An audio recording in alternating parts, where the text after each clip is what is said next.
Hello guys! So ayan no.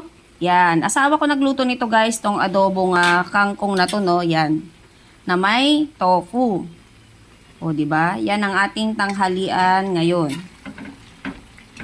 Yan, siyang nagluto nito kasi late na tayong gumising yan. O di ba? So pag nagluto siya ng gulay guys, magkaiba kami. Yan, sa kanya masabaw yan oh, daming sabaw pag nagluto siya ng mga gulay. Ako, gusto ko pa nagluluto ako ng mga gulay. Ayoko nang masabaw. Kaya yan, pinakulo ko ulit para mag-less yung kanyang sabaw.